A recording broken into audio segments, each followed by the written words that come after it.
প্রিয় পঞ্চম শ্রেণীর শিক্ষার্থীরা সবাই কেমন আছো? আশা করি সবাই ভালো আছো, সুস্থ আছো। ধর্মরাজিক উচ্চ বিদ্যালয়ের অনলাইন ক্লাসে তোমাদেরকে স্বাগতম জানাচ্ছি। আমি সুজয় বড়ুয়া। এখন আমরা আমাদের ইংলিশ সেকেন্ড পেপার ক্লাসটি করব। তোমরা জানো এটা হচ্ছে তোমাদের 11 নাম্বার ক্লাস। আমরা গত ক্লাসে আমরা কোয়েশ্চেন নাম্বার 12 নিয়ে আলোচনা করেছিলাম। এই ক্লাসও আমরা কোয়েশ্চেন নাম্বার 12 নিয়েই আলোচনা করব।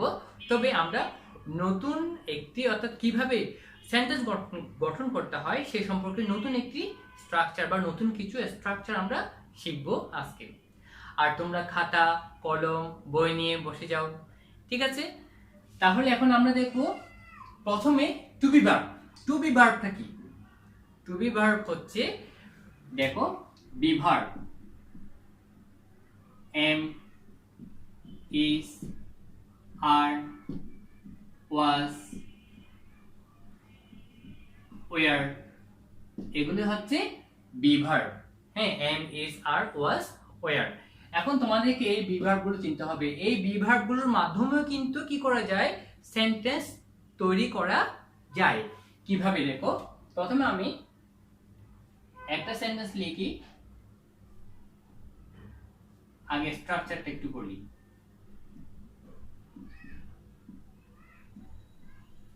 সাবজেক্ট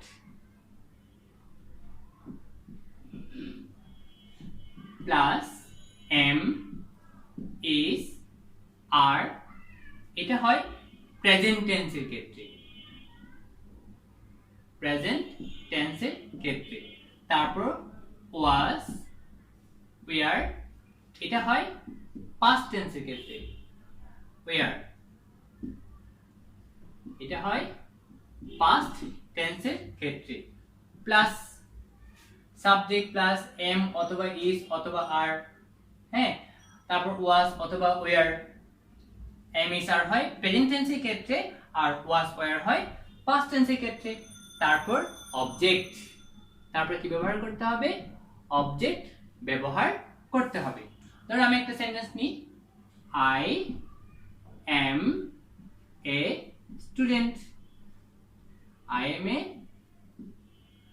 স্টুডেন্ট, ঠিক আছে? তারপর তুমি দিতে পারো ইউ আর এ বয়। তারপর দিতে পারো হি ইজ এ টিচার। তারপর দিতে পারো মাই ফাদার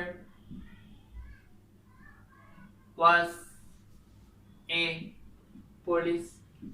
এইভাবে, হ্যাঁ। তাহলে দেখো শিক্ষার্থীরা, এখানে এম শুধুমাত্র আই এর ক্ষেত্রে হবে, আর সেকেন্ড পারসন ইউ এর ক্ষেত্রে হয়, অথবা যখন প্লুরাল নাম্বার হবে এখানে উই হতে পারে, এখানে দে হতে পারে। হ্যাঁ, অর্থাৎ এটা হচ্ছে ফার্স্ট পারসন প্লুরাল নাম্বার, এটা হচ্ছে থার্ড পারসন প্লুরাল নাম্বারের ক্ষেত্রে আর বসানো যায়, এবং সেটা শুধুমাত্র প্রেজেন্ট টেন্সের ক্ষেত্রে। আবার ওয়াজ, এটা হচ্ছে পাস্ট টেন্সের ক্ষেত্রে। হ্যাঁ, এখন যদি তুমি লিখো দে ওয়ার প্লেয়ার, এখন দে থার্ড পারসন প্লুরাল নাম্বার, আর সেই ক্ষেত্রে ওয়ার ব্যবহার করা হয়েছে। মনে রাখবা, যদি সিঙ্গুলার নাম্বার হয় অর্থাৎ একজন হয় তাহলে হবে ওয়াজ, আর প্লুরাল নাম্বার হয় অর্থাৎ একের অধিক, দুজন, তিনজন, চারজন বা এর থেকেও বেশি হয়, তবে সেই ক্ষেত্রে ওয়ার ব্যবহার করতে হবে, এবং সেটা হবে পাস্ট টেন্সের ক্ষেত্রে। তাহলে স্ট্রাকচার হবে কি, সাবজেক্ট প্লাস এম অথবা ইজ অথবা আর প্রেজেন্ট টেন্সের ক্ষেত্রে, ওয়াজ অথবা ওয়ার পাস্ট টেন্সের ক্ষেত্রে, তারপর প্লাস অবজেক্ট। ঠিক আছে, এই হচ্ছে আমাদের একটা সেন্টেন্সের স্ট্রাকচার। এরপর দেখো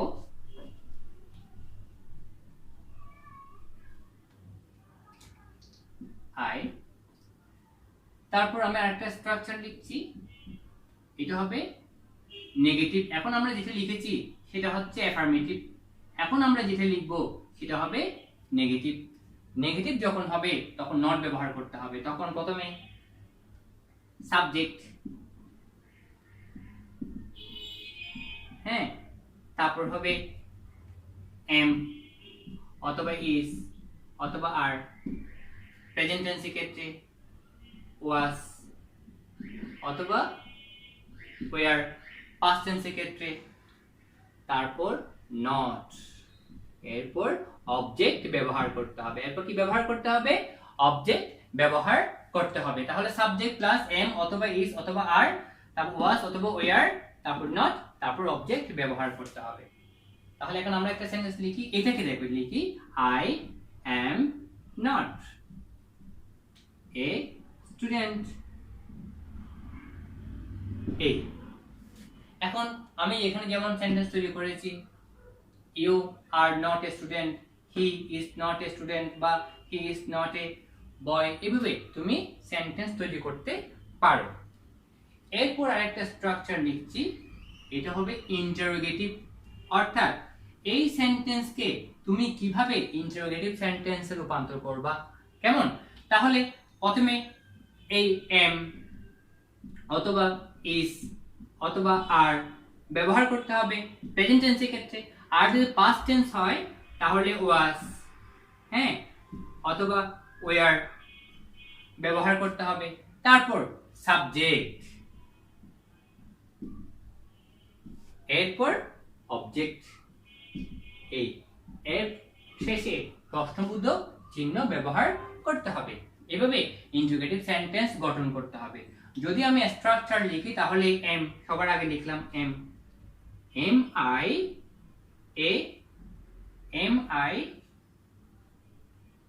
এ স্টুডেন্ট, এই এরপর প্রশ্নবোধক চিহ্ন ব্যবহার করলাম। এভাবে এই ধরনের সেন্টেন্সকে শুধুমাত্র অক্সিলারি ভার্বটি সামনে এনে কি করা যাবে? এর প্রশ্নবোধক অর্থাৎ ইন্টারোগেটিভ সেন্টেন্স তৈরি করা যাবে। এবার যদি আমি লিখি স্ট্রাকচার, হ্যাঁ, প্রথমে দেখো একইভাবে এম অথবা ইজ অথবা আর, তারপর ওয়াজ, হ্যাঁ, ওয়ার, তারপর সাবজেক্ট ব্যবহার করে নট লিখতে হবে, তারপর অবজেক্ট ব্যবহার করতে হবে এবং সবশেষে প্রশ্নবোধক চিহ্ন দিতে হবে। এখন আমি এই সেন্টেন্সটিকে যদি আমি নেগেটিভ ইন্টারোগেটিভ করি তাহলে হবে am I not a student. এইভাবে এই সেন্টেন্সটিকে নেগেটিভ ইন্টারোগেটিভ সেন্টেন্স তৈরি করা যায়। তাহলে আমরা কি দেখলাম? এখানে বি ভার্ব দিয়ে অর্থাৎ টু বি ভার্ব ব্যবহার করার মাধ্যমে কিভাবে সেন্টেন্স তৈরি করা যায়। প্রথমে আমরা দেখলাম একটা অ্যাফার্মেটিভ সেন্টেন্স। স্ট্রাকচার হচ্ছে সাবজেক্ট প্লাস এম অথবা ইজ অথবা আর প্রেজেন্ট টেন্সের ক্ষেত্রে ব্যবহার করব, তারপর অথবা পাস্ট টেন্সের ক্ষেত্রে ওয়াজ অথবা ওয়ার, হ্যাঁ, এরপর অবজেক্ট ব্যবহার করব। যেমন I am a student, subject plus am অথবা ইজ অথবা আর ব্যবহার করব এই জায়গায়, এ স্টুডেন্ট এটা অবজেক্ট। স্ট্রাকচার সাবজেক্ট প্লাস, যখন আমরা এটাকে নেগেটিভ সেন্টেন্সে রূপান্তর করব, এটা হচ্ছে অ্যাফার্মেটিভ আর এটা হচ্ছে নেগেটিভ সেন্টেন্সের স্ট্রাকচার। সাবজেক্ট প্লাস এম অথবা ইজ অথবা আর অথবা ওয়াজ অথবা ওয়ার। এখানে এম ইজ আর ব্যবহার করব প্রেজেন্ট টেন্সের ক্ষেত্রে, ওয়াজ ওয়ার ব্যবহার করব পাস্ট টেন্সের ক্ষেত্রে, তারপর নট, এরপরে অবজেক্ট ব্যবহার করতে হবে। যেমন I am not a student. এভাবে এই সেন্টেন্সটি গঠন করা যায়। এখন যখন এই সাবজেক্টের পরিবর্তন হবে তখন এখানে অক্সিলারি ভার্ব অর্থাৎ বি ভার্বেরও পরিবর্তন হয়ে যাবে, সেটা আমরা দেখেছি। তারপর স্ট্রাকচারে দেখো যেটা ইন্টারোগেটিভ সেন্টেন্সের, আমরা যখন ইন্টারোগেটিভ সেন্টেন্স গঠন করি তখন অক্সিলারি ভার্ব গুলোকে সামনে নিয়ে আসি। ঠিক একইভাবে এখানেও এই বি ভার্বকে সামনে নিয়ে আসবো, এম অথবা ইজ অথবা আর, ওয়াজ, ওয়ার সামনে নিয়ে আসবো, সাবজেক্টের আগে নিয়ে আসবো, তারপর সাবজেক্ট প্লাস অবজেক্ট। এখন আমি যখন সেন্টেন্সটা লিখবো, এম যখন সামনে লিখবো তাহলে কি হবে? এম আই এ স্টুডেন্ট, তারপর প্রশ্নবোধক চিহ্ন ব্যবহার করতে হবে। তারপর এখন এই সেন্টেন্সটিকে অর্থাৎ এই ইন্টারোগেটিভ সেন্টেন্সটিকে কিভাবে নেগেটিভ ইন্টারোগেটিভ সেন্টেন্সে রূপান্তর করা যায় সেটা দেখি। প্রথমে একইভাবে am, is, are, was, were ব্যবহার করব। তারপর সাবজেক্ট এবং এরপরে নট ব্যবহার করব। তারপর অবজেক্ট, যেমন am I not a student, এভাবে এরপর কি করতে হবে, প্রশ্নবোধক চিহ্ন ব্যবহার করতে হবে। এই হচ্ছে আমাদের টু বি ভার্ব ব্যবহার করে কিভাবে সেন্টেন্স গঠন করতে হয় তার কিছু স্ট্রাকচার। ওকে, তোমরা লিখে নাও।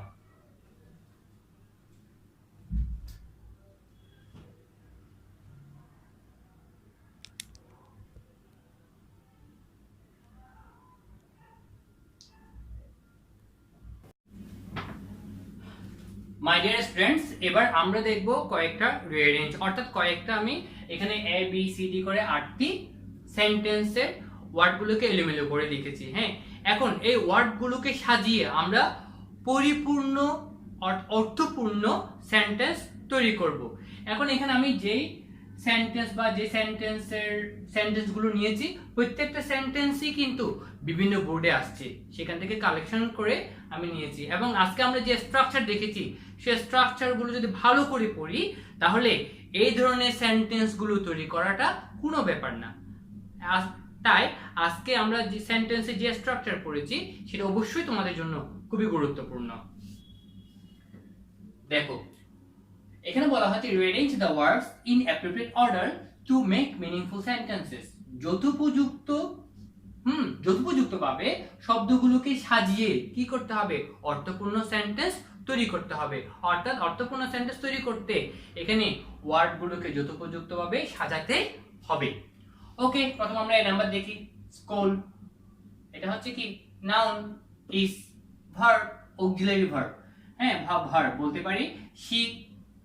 সি হচ্ছে কি, সি হচ্ছে প্রোনাউন। ফর প্রিপোজিশন, রেডি, এটা হচ্ছে অ্যাডজেক্টিভ।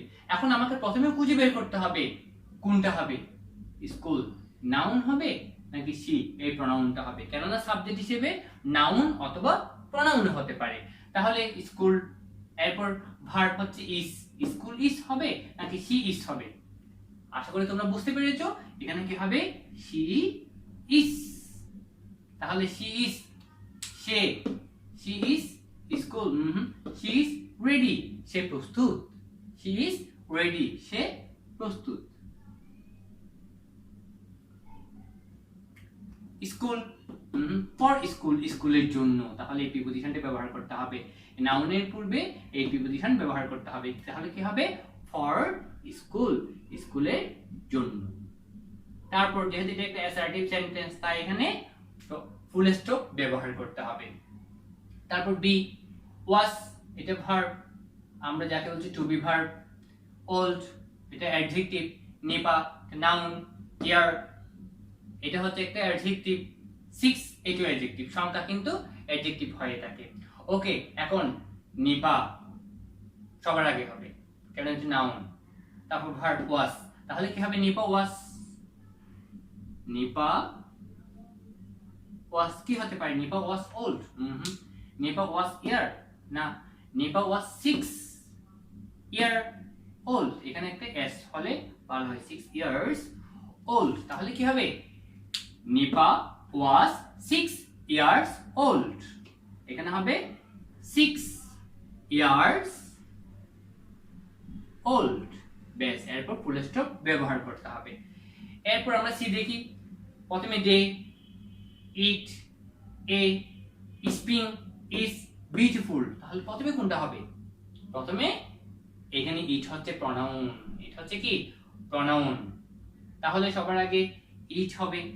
এখানে স্প্রিংও কিন্তু প্রনাউন, স্প্রিং ইজ হবে নাকি ইট ইজ হবে। মনে রাখবা, সাধারণত দেয়ার এবং ইট থাকলে এগুলোকে সবার শুরুতেই ব্যবহার করতে হয়, তাই আমরা ইটকে সবার শুরুতেই ব্যবহার করব, ইট। তারপর হবে to be verb is, it is. হ্যাঁ, ডে, এ, স্প্রিং, বিউটিফুল, কি হবে, it is a beautiful day নাকি it is a spring beautiful day, কোনটা হবে, ইট ইজ এ, দেখো বিউটিফুল এটা অ্যাডজেক্টিভ, স্প্রিং এটা নাউন। হ্যাঁ, তাহলে কি হবে? ইট ইজ এ অ্যাডজেক্টিভ কিন্তু নাউনের আগে বসে। অ্যাডজেক্টিভ নাউনের আগে বসে, তাহলে এখানে কি হবে? বিউটিফুল হবে। It is a beautiful.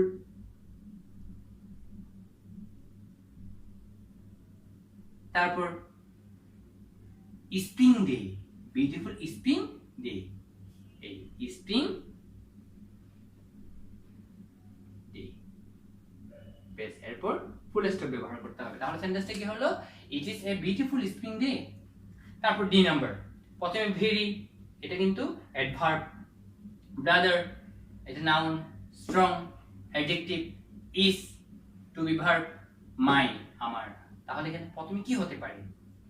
Very, brother, strong brother না, মাই ব্রাদার। প্রথমে কি হবে? My brother. তাহলে এটাই হচ্ছে নাউন। এই মাই এবং ব্রাদার এই দুইটা নিয়ে এটা প্রনাউন, এটা হচ্ছে নাউন। তবে এটা প্রনাউন হলে এটা অ্যাডজেক্টিভের মতো কাজ করে, তাই এটা কি হবে? মাই ব্রাদার, আমার ভাই। My brother. তারপর to be verb is, my brother is very strong. কেন? ভেরি হচ্ছে অ্যাডভার্ব আর স্ট্রং হচ্ছে অ্যাডজেক্টিভ, তাই এই অ্যাডভার্ব অ্যাডজেক্টিভের পূর্বে বসবে। তাহলে কি হয়? My brother is very strong. Very strong. এই তারপর ফুল স্টপ ব্যবহার করতে হবে। তাহলে সেন্টেন্সটি কি হবে? মাই ব্রাদার ইজ ভেরি স্ট্রং। তারপর আমরা ই নাম্বার দেখব। ফ্যান্টাস্টিক, এটা অ্যাডজেক্টিভ। ইট প্রনাউন।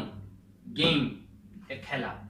হ্যাঁ, তারপর এ ওয়াস, আমরা আগেই বলেছি কোন সেন্টেন্সে ইট থাকলে, দেয়ার থাকলে সেটাকে সবার আগে ব্যবহার করতে হয়। তাহলে আমরা শুরুতে ইট ব্যবহার করব। তারপর it was verb, to be verb was. It was fantastic game, তাই না? তাহলে এবং ফ্যান্টাস্টিক গেমের আগে কি ব্যবহার করতে হবে? আর্টিকেল এ ব্যবহার করতে হবে। এখানে হবে এ ফ্যান্টাস্টিক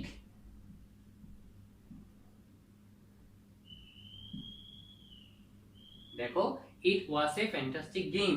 আমি গেমটা এখানে লিখি, ফ্যান্টাস্টিক গেম। তাহলে কি হলো এখানে? It was a fantastic game. তারপর chamber, the, we, at, doctors, were, কোনটা হতে পারে? প্রথমে চেম্বার হবে না, উই। হ্যাঁ, কারণ এখানে দেখো চেম্বার, ডক্টরস চেম্বার হতে পারে, কারণ চেম্বার আগে বসবে না। উই আমরা, উই ওয়ার। তাহলে প্রথমে উই এই প্রনাউনটা সাবজেক্ট হিসেবে ব্যবহার করতে হবে, উই। তারপর টু বি ভার্ব ওয়ার। যেহেতু উই এখানে ওয়ার হয়েছে কেন জানো?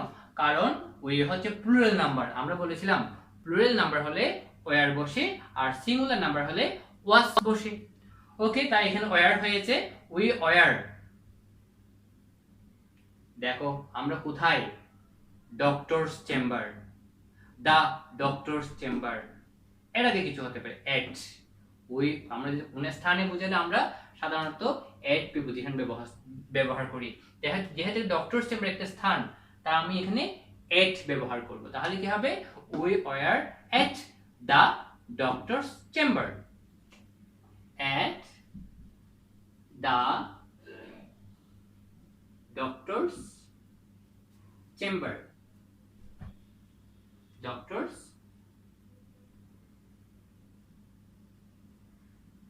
চেম্বার। এই তারপর এরপর দেখো তাহলে কি হলো? আবার এরপর না, আমরা এক নাম্বার আবার দেখি, we were at the doctor's chamber. CHAMBER chamber. Okay, এবার জি নাম্বার দেখি। প্রথমে is to be verb, Saikat এটা হচ্ছে কি নাউন। ক্লাস এটাও নাউন। 5 সংখ্যা, যেহেতু এটা হচ্ছে অ্যাডজেক্টিভ। তারপর ইন এটা প্রিপজিশন। তাহলে প্রথমে কি হবে? সৈকত হবে না ক্লাস হবে? অবশ্যই তোমরা বুঝতে পেরেছো এখানে হবে সৈকত ইজ, কারণ ক্লাস ইজ হয় না। তাহলে এখানে ক্লাস 5 হতে পারে, কিন্তু ক্লাস ইজ হবে না। তাহলে প্রথমে হবে সৈকত ইজ ক্লাস 5 সৈকত কি ক্লাস 5 নাকি সৈকত ক্লাস 5 পড়ে, তা আমাকে এই প্রিপজিশনটা ব্যবহার করতে হবে। সৈকত ইজ ইন ক্লাস 5, এই সৈকত ইজ ইন ক্লাস 5। এবার আমরা এস নাম্বার দেখব। Dhaka is, Seema from.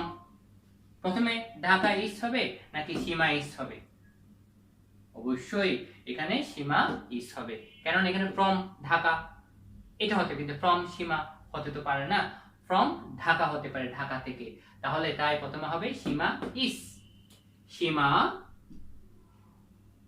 Is from Dhaka. এইভাবে প্রত্যেকটাতে টু বি ভার্ব আছে, আর টু বি ভার্ব ব্যবহার করে আমরা কি করতে পারবো, এখন থেকে সেন্টেন্স তৈরি করতে পারবো। ঠিক আছে, এখানে প্রত্যেকটা সেন্টেন্সই কিন্তু কোনো না কোনো বোর্ডে আসছে, আর সেখান থেকে কিন্তু কালেকশন করা হয়েছে, তাই পরীক্ষায় এর থেকে কঠিন আসবে না। তাই তোমরা যদি সেন্টেন্সের স্ট্রাকচার গুলো ভালোভাবে মনে রাখতে পারো, তাহলে সহজেই এই ধরনের সেন্টেন্স গুলো তৈরি করতে পারবে। অর্থাৎ তোমাকে প্রথমে সাবজেক্ট খুঁজে নিতে হবে, তারপর ভার্বটাকে খুঁজে নিতে হবে, এরপর বাকি অংশগুলো তোমরা ইজিলি পারবা। ওকে, তাহলে এবার তোমরা লিখে নাও।